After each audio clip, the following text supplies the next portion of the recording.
Olá pessoal, bom dia, boa tarde, boa noite. Hoje eu vou começar com vocês o estudo da citologia, né? O estudo da célula, tá certo? Ó, nosso primeiro encontro, nossa primeira aula é fazer uma introdução e analisar a teoria celular, né? Então vamos começar. Vamos lá, vamos jogar duro, hein, viu? Olha essa, ó. O que é citologia? Citologia, na etimologia da palavra, é o estudo, logia, né? Vem de logos, que quer dizer estudo, e cito é célula. Então, a citologia é nada mais, nada menos do que o estudo da célula. Veja só. Quando eu coloquei aqui, ó, a citologia é o estudo da unidade básica. O que é a unidade básica? Quer dizer o seguinte, que é a base de organização de toda forma de vida. Viu? Vai para cá. Eu coloquei aqui os níveis de organização de um ser vivo pluricelular. Ó, a base é a célula. Se eu agrupo células com o mesmo objetivo, eu formo o quê? Um tecido, beleza? Então vamos lá. Se eu pego esses tecidos, eu organizo e formo quem? Os órgãos. E os órgãos, eles se juntam, se unem para formar, eu até coloquei aqui, ó, primeiro, deixa eu colocar aqui, deixa eu aumentar aqui, os sistemas. E depois, se eu agrupo esses sistemas, né, eu vou formar o organismo. Então, ó, a base de organização de toda forma multicelular é a célula, tá certo? E outra coisa, eu vou além. A célula é importante também pela forma, aqui ó, pela forma morfo, vem de forma, estrutura, beleza? E também a célula é responsável pelas funções, pela fisiologia. Então a célula garante a morfologia e também o funcionamento de toda forma de vida. Eu pus aqui uma afirmação que já caiu, né, em provas algumas vezes, como caiu na prova da UFBA, quando a UFBA ainda tinha vestibular, e cai constantemente, mudando algumas palavrinhas nas provas estilo Consultec, tá bom? Aí você que quer fazer provas estilo Consultec, é um prato cheio. Então, se cai na Consultec, não é impossível de cair aonde? Aparecer e cair na prova da Baiana, beleza? Fala assim, ó, a célula é a base de organização dos seres vivos. Isso aqui, ó, é muito verdadeiro. É a base, a célula é a base de organização dos seres vivos. Vem cá, viu? Vai pra cá. Eu posso ter um organismo nesse nível aqui? Nesse nível de célula? Posso sim. Um organismo unicelular. A bactéria está aqui. O protozoário está aqui. Tá certo? Então, a UFBA uma vez, e a Consultec também, com outras palavras, colocou uma questão, uma alternativa mais ou menos assim, dizendo ó, que organismos unicelulares fazem parte do mesmo nível de organização básica de toda forma de vida verdadeira. Tá certo? Então vamos lá. Então, citologia é a parte da biologia que se preocupa em estudar a célula. Ou seja, quem é que viu a célula pela primeira vez? A primeira, vamos dizer assim, experiência a ser utilizada para a identificação da célula foi feita por Robert Hooke. Ele usou um tecido morto de vegetal. Olha o que eu estou dizendo, tecido morto. Robert Hooke usou cortiça. Cortiça, turma, é meristema secundário de vegetal, presente no caule de plantas de grande porte. Ele pegou a cortiça e colocou em um microscópio de espelho, né? Não era elétrico, não era por eletricidade, era de espelho. Então, quando ele mexia na posição do espelho e no charriot, né, para focar, ele observou que a cortiça o tecido morto apresentava vários espaçozinhos limitados. Aí ele disse, esses espaços parecem celas de um mosteiro, celas, quartos de um mosteiro, onde os monges, né, dormem.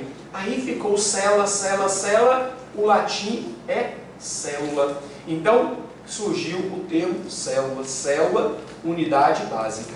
Agora, na verdade, Robert Hooke não viu uma célula.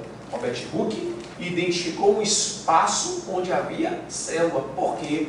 Porque a cortiça é um tecido morto, né? É um tecido que apresenta uma grande quantidade de lignina e suberina, substâncias que são impermeáveis, não deixam a água penetrar. Então, a célula tende a morrer com o passar do tempo. Tá bom? Então, o que ele observou foi um espaço onde um dia houve célula, mas valeu, aí houve uma busca constante a respeito da identificação de características e de informações mais precisas a respeito dessa unidade básica, tá bom? Lá em 1838, para ser específico, o século XIX, dois naturalistas, dois estudiosos, um botânico e um outro zoólogo, aqui ó, Matias Schlager, botânico, e Theodosh Yuan, zoólogo. Maria, dê uma ajustada aqui para aqui, pai. Ó, Maria hoje está me ajudando. Vamos lá. Eles propuseram, né, a análise de alguns tópicos que ficou conhecido como teoria celular. Vamos lá. E o que resume essa teoria celular? A teoria celular diz o seguinte, ou melhor, é resumida da seguinte maneira. No primeiro tópico diz assim, ó, que a célula é a menor unidade da vida. A célula é a unidade básica e pequeníssima. É a menor forma de estrutura presente nos seres vivos. E eu vou além. Para a grande maioria das células, só é possível visualizar no microscópio, porque em microscópio, ó, em olho vestido, ou melhor, na presença de um microscópio. Tá certo? Beleza? Então, a célula é a menor unidade da vida. Vou lá. Todo ser vivo é formado por célula. Aí você poderia perguntar assim, ó, nos momentos, né, que são cobrados esses assuntos, né, ou melhor, essa teoria, é explorado todos os tópicos, mas no momento atual, em relação a esse Covid-19, né, que todos apostam que vai chover questões em tudo que é vestibular, e é importante, é pertinente, né?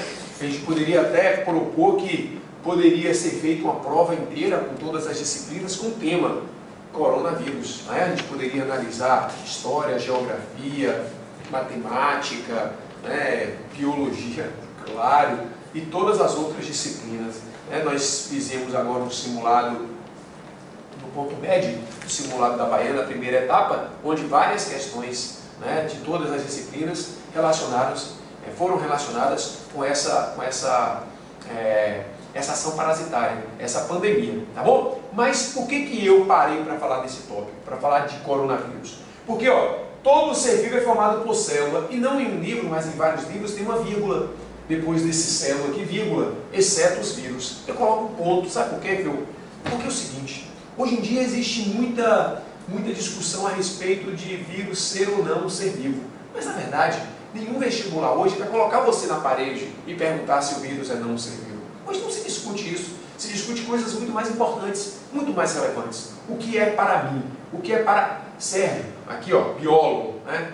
Um vírus. O vírus é uma estrutura biológica que apresentará características de ser vivo quando estiver o quê? Parasitando. Quando o vírus estiver parasitando, ele vai ter capacidade de replicar, ele vai ter a capacidade de mutar, sofrer mutação, e vai ter a capacidade também de quê? De evoluir, tá bom? Então, só quando estiver parasitando, ele vai apresentar 3 características que eu acabei de falar, que são específicas dos seres vivos. Mas quando ele estiver fora da célula, ele se cristaliza, ele vira um cristal, ele fica próximo à matéria bruta. Existe uma revista, né, a Científica América, uma vez, lançou uma edição especial falando somente sobre vírus. Alguns anos atrás, uma capa branca, eu tenho até essa revista, que no editorial da revista falava assim, eu achei, nunca esqueci, falava assim, que os vírus são estruturas biológicas que estão na iminência da vida, né? Na iminência da vida. São quase seres vivos, mas não são seres vivos. Eles são estruturas supramoleculares e subcelulares, ou seja, eles são mais complexos do que uma molécula, porque tem proteínas, porque tem ácidos nucleicos, mas não são iguais a uma célula, eles não têm metabolismo, então não posso considerar um ser vivo. Então, quando eu coloco aqui, né, na teoria celular, o resumo da teoria celular, dizendo que todo ser vivo é formado por célula, ponto. A condição mínima necessária para ser um ser vivo é ter célula. Por quê? Porque eu vou ali, ó, no 3, as reações metabólicas ocorrem nas células. Então, para ser considerado um ser vivo, tem que ter metabolismo, tem que ter reações metabólicas, reações de síntese, ó galera, reações anabólicas